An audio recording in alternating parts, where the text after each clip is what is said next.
The woman pressed the button on the switch. In an instant, the man was sucked into space. In a vacuum, a person will lose consciousness within 20 seconds. After 90 seconds, the body reaches its limit. The blood inside the body starts to boil. Eventually, the body will explode and the person will die. In this moment of crisis, Kane activated his flight boots. He used the high temperature from the boots to melt the handcuffs. Then he grabbed the spacesuit and pressed it against his chest. The rapidly expanding spacesuit quickly wrapped around his body like a magnet.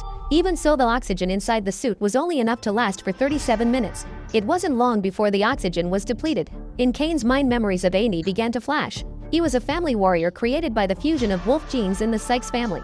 And Amy, as the reincarnation of the Sykes queen, had already decided to follow her to the death. At this moment, a massive spaceship was flying toward him.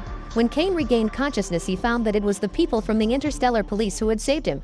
Without caring about his own safety, Kane ordered the ship to change course and head toward Jack's territory. He knew very well that Jack, under the guise of marriage, was planning to kill Amy and inherit the Sykes family's fortune alone. Meanwhile, Amy, dressed in a wedding gown, began her wedding ceremony with Jack. According to interstellar law, once Amy and Jack completed their wedding ceremony, they would jointly own the Sykes family's assets. Soon, Kane and the police ship arrived outside Jack's mothership.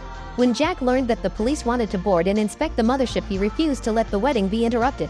So he activated the mothership's protection system. A large number of drones surged out, securing the mothership within. At this critical moment, Kane piloted an attack ship and prepared to force his way through.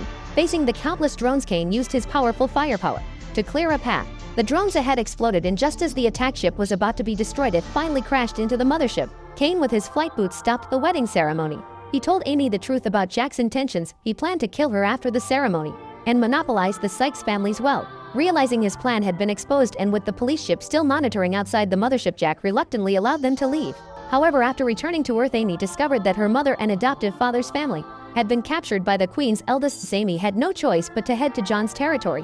While passing through a tunnel leading to the planet's interior, Alan's subordinates suddenly shut the tunnel's entrance. The police ships were blocked by the clouds outside. Amy was brought before John. He threatened her family's lives, forcing Amy to sign a contract to forfeit her inheritance. Only by doing so would she be spared from trouble with the police. Meanwhile, Kane, piloting a protective ship at full speed, finally broke through the thunderstorm layers and entered the planet's interior.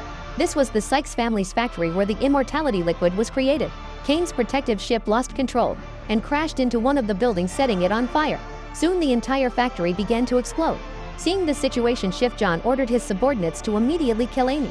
At that moment, a massive rock crashed through the floor and both Amy and John fell. In this urgent moment, Amy was successfully rescued by Kane, who was wearing flight boots.